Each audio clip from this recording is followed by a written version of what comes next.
Alors pour comprendre l'appui que la firme peut trouver dans le marketing ressources humaines et la marque employeur, il faut essayer de comprendre l'offre d'emploi émanant de la firme, hein. C'est ce qu'on est en train de faire.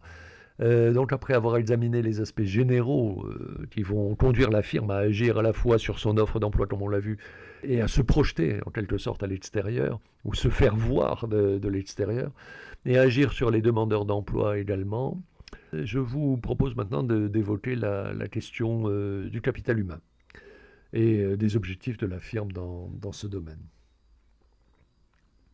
Alors, les extraits d'articles que vous voyez sur la diapositive, donc un article d'Alexandre Guillard et Joss Roussel de 2010 et un autre extrait d'article de Fabienne Autier de 2010 sont intéressants parce qu'ils se complètent d'une certaine manière. Dans le premier article, on a le développement, je dirais, un peu historique de la notion de capital humain qui nous indique un peu de quelle manière le capital humain a connu un succès à la fois en pratique, je dirais, auprès des utilisateurs, notamment au niveau des ressources humaines, mais également d'un point de vue purement de la recherche et de la recherche universitaire, avec un certain nombre d'interrogations sur les méthodes mises en œuvre.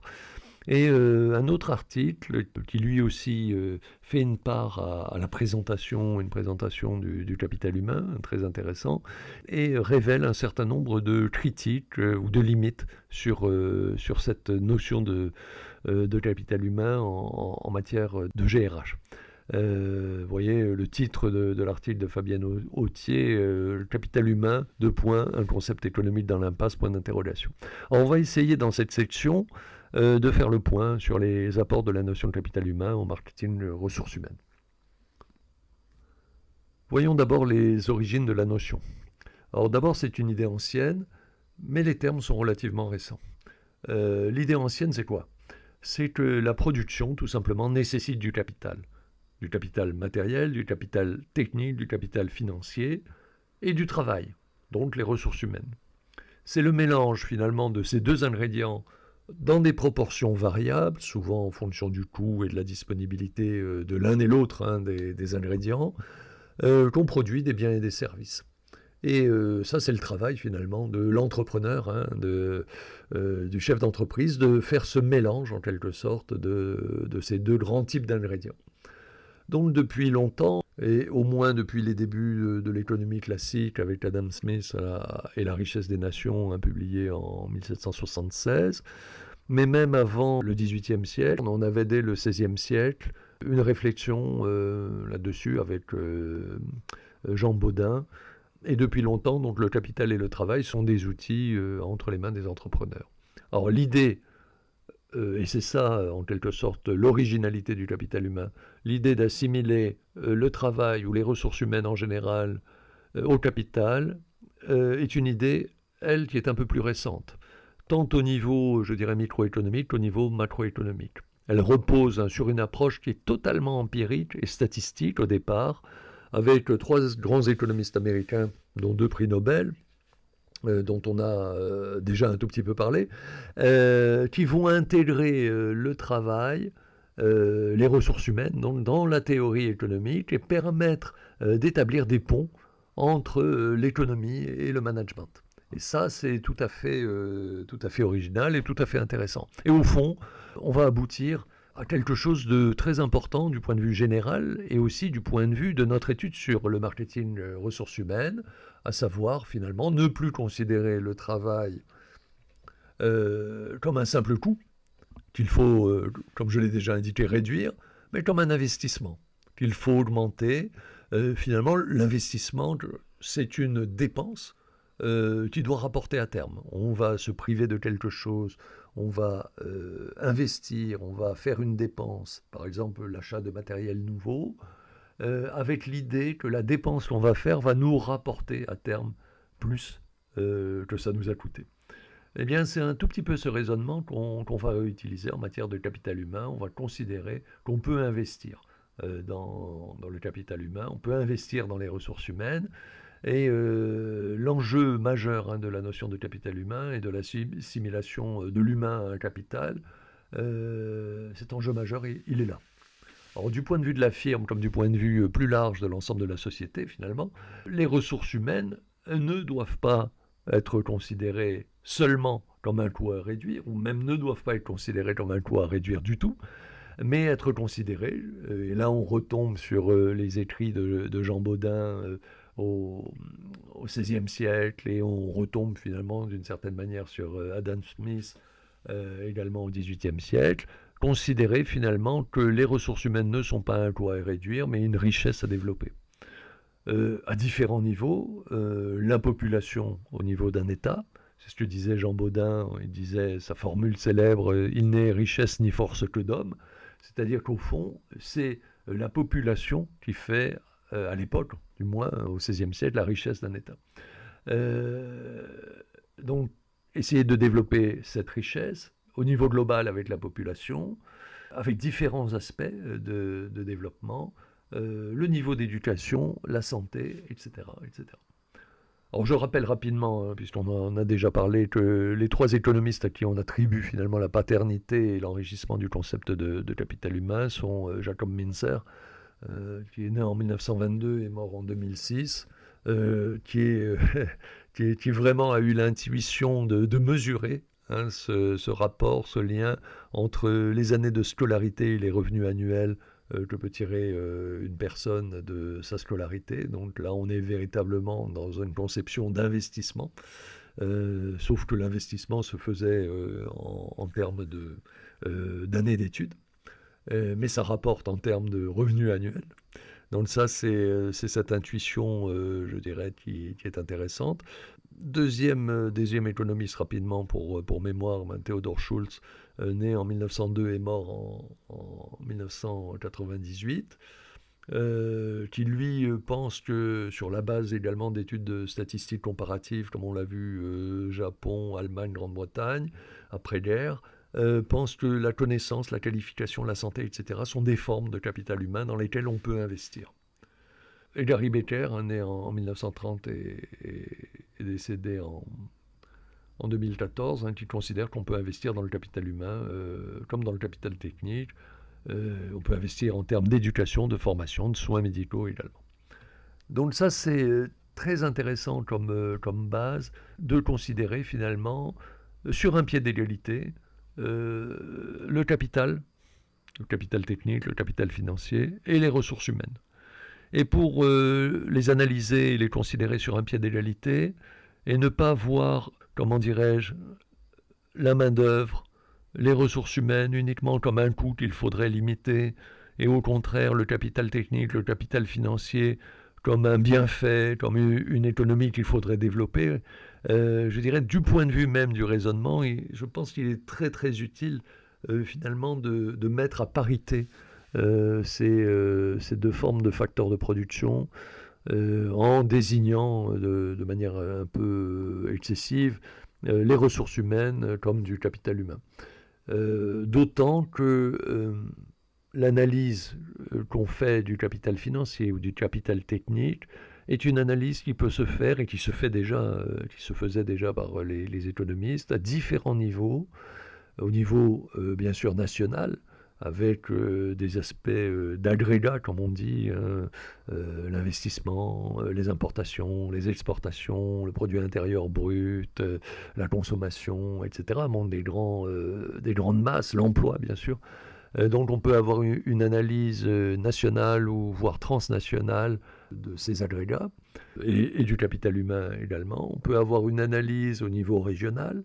On peut avoir une analyse au niveau des différents marchés, selon ce qu'on souhaite obtenir, etc., en termes de services. On peut avoir aussi une analyse totalement microéconomique et même de gestion au niveau de l'entreprise. Donc vous voyez que la notion de capital en elle-même, que ce soit le capital technique, le capital financier, mais que ce soit également le capital humain, permet de transcender finalement beaucoup de niveaux, du niveau global, du niveau macro, hein, dirons-nous, macroéconomique, au niveau microéconomique et de gestion.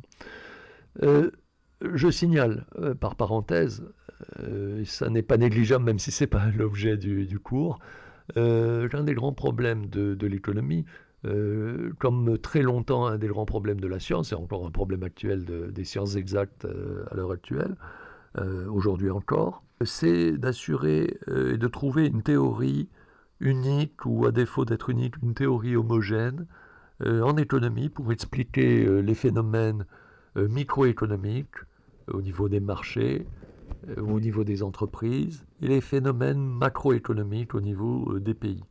On n'a pas de théorie unificatrice, c'est-à-dire un même outil qui permettrait à la fois de voir le grand et à la fois de voir le petit.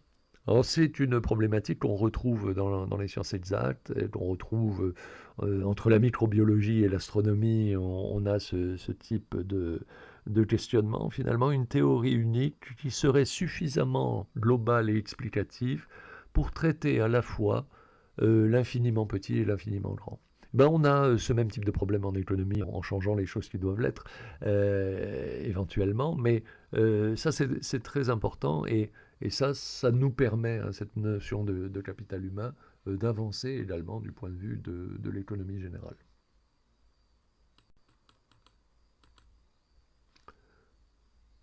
Paradoxalement, il n'y a pas de définition générale et définitive du capital humain. On retrouve un tout petit peu cette problématique, hein, d'ordre scientifique dans les sciences de gestion, dans les ressources humaines. De nouveau, une petite parenthèse pour dire que l'absence de définition générale et définitive, au-delà de l'aspect pratique, l'aspect gênant du point de vue pratique, l'absence de définition générale et homogène, je dirais, du capital humain, prive finalement dans une certaine mesure la réflexion d'instruments suffisamment pertinents. Ce que je veux dire par là, c'est que dans la mesure où on ne peut pas désigner simplement par un mot ou une expression unique un type d'objet, en l'occurrence le capital humain, on va être un tout petit peu gêné dans certaines circonstances. On a vu ça, par exemple, pour la notion de talent. La question des talents, c'est un terme qui n'est pas très très bien défini. Bien sûr, on a des définitions dans le dictionnaire, mais une définition opérationnelle à caractère, je dirais, scientifique et technique qui permettrait, quand on dit le mot talent, quand on dit le mot capital humain, etc., de dire toujours la même chose et de se faire comprendre comme ça, une définition presque, j'allais dire, mathématique, et en tout cas proche de l'aspect scientifique, ben, cette définition, on ne l'a pas. Alors, en revanche, il y a plusieurs approches, hein, qui intéressent le marketing du RH. Alors, je présente dans la diapositive une définition par énumération. Alors, c'est pas ce qu'on fait de mieux, mais par défaut, on peut s'en contenter. Ça permet déjà de cerner l'objet d'étude. Cette définition par énumération, ou cette tentative de définition, nous permet de cerner un tout petit peu le capital humain en le définissant. Plus qu'en le définissant, ou pas exactement en le définissant, mais en le désignant quand même un ensemble, comme vous le voyez sur la diapositive, un ensemble de connaissances, talents, qualifications, savoir-faire, réseau, expérience, intelligence, formation, compétences, possédés individuellement ou collectivement. C'est une définition intéressante, hein, sur le fond. Elle présente bien les différentes facettes, hein, du capital humain. Elle met en évidence un point qui me paraît tout à fait important, qui est celui qu'on peut, comme je l'indiquais juste avant, traiter le capital humain à un niveau collectif, voire national, voire international, et à un niveau moins collectif et éventuellement plus local, voire à un niveau de l'entreprise ou de l'individu. Et ça, c'est intéressant puisque cette définition, ou plutôt cette énumération, peut avoir un traitement, comme je disais, au niveau collectif ou au niveau individuel. À signaler aussi que les anglo-saxons retiennent une définition assez poussée, qu'on retrouve par exemple dans la désormais célèbre liste des indicateurs ressources humaines de la firme québécoise Syntel, que je vous invite à consulter, et qui donne une approche véritablement détaillée, hein, du capital humain à travers ces indicateurs.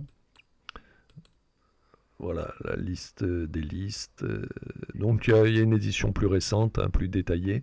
Alors c'est assez surprenant parce que probablement aussi excessif.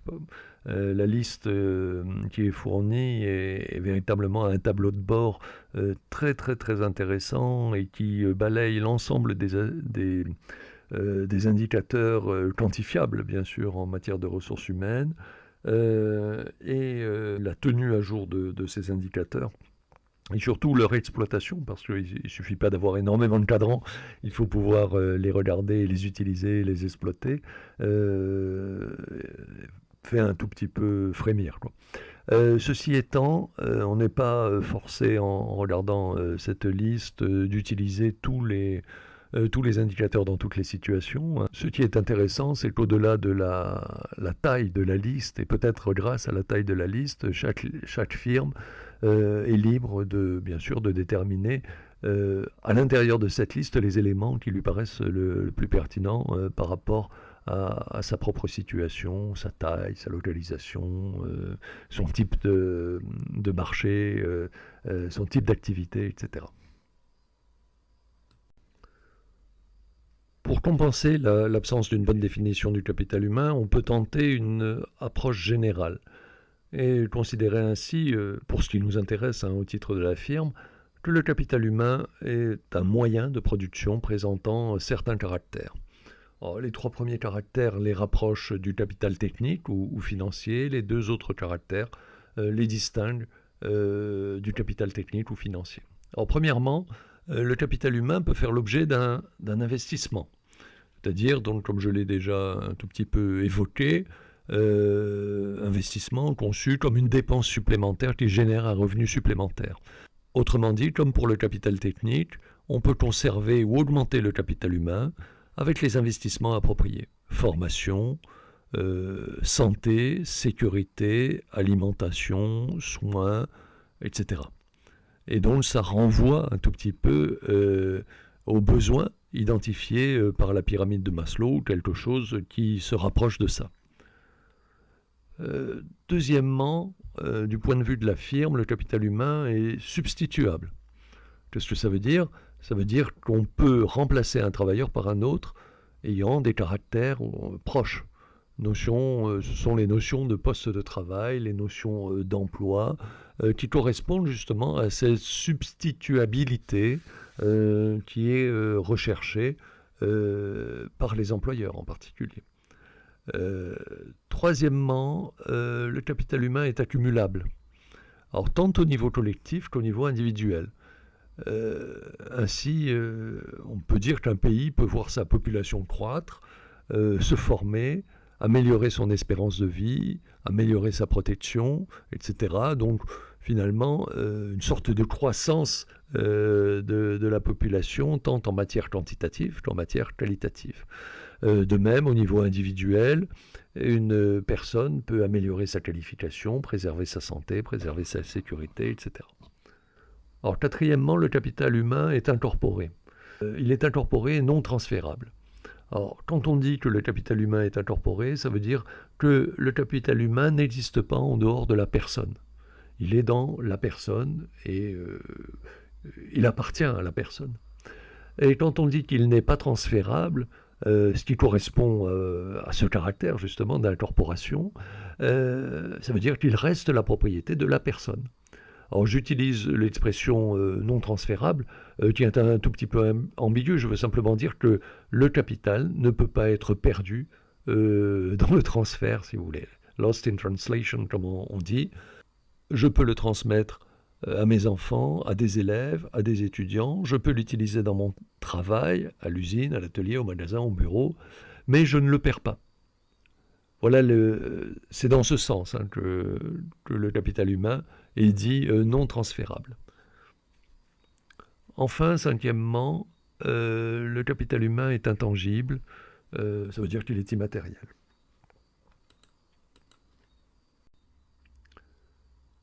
Au-delà des problèmes de définition, le capital humain a suscité et suscite encore plusieurs types de critiques, dont je résume dans la diapositive à l'écran les principales.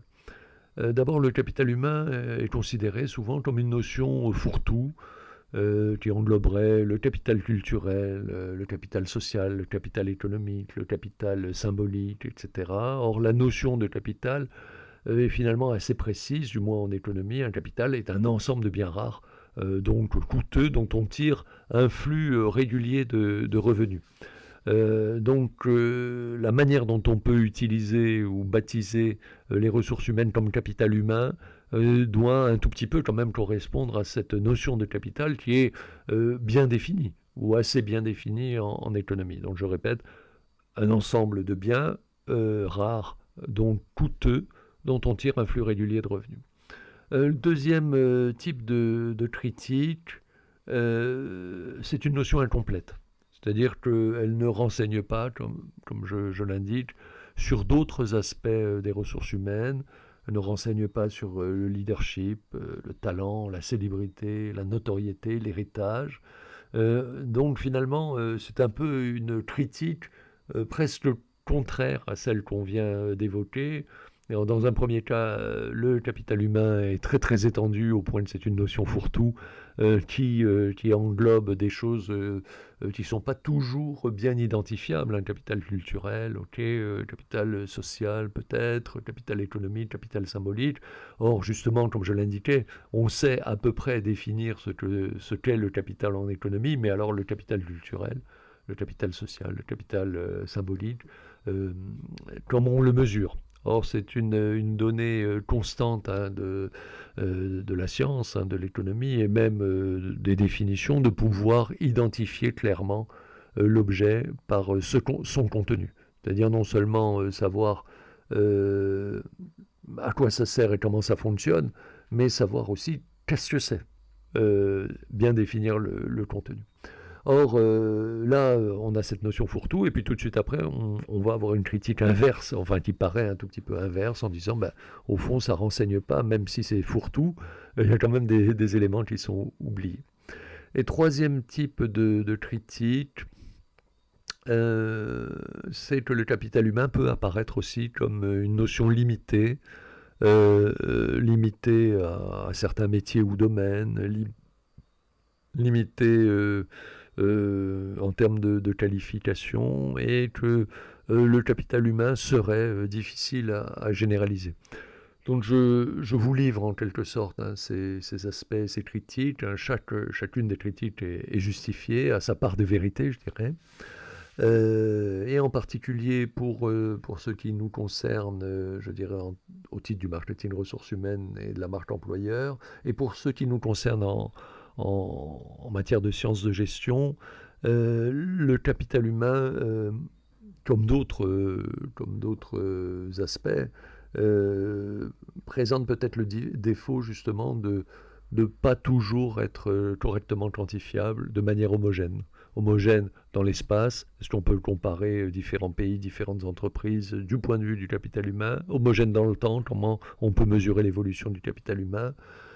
Pour autant, ces critiques ne me semblent pas remettre en cause l'intuition de Jacob Mincer, pour parler de l'époque contemporaine, sinon tout à fait récente, à savoir que y a bien quelque chose qui se passe quand on a investi dans la formation, ou comme dit Theodor Schultz ou Gary Becker, quand on investit dans la santé, quand on investit dans un certain nombre de domaines, il y a bien quelque chose qui se passe en termes, par exemple, économiques, c'est-à-dire qu'on augmente la valeur et on augmente finalement ce flux régulier de revenus dont parlent les économistes. Un capital est un ensemble de biens rares, et donc coûteux, dont on tire un flux régulier de revenus.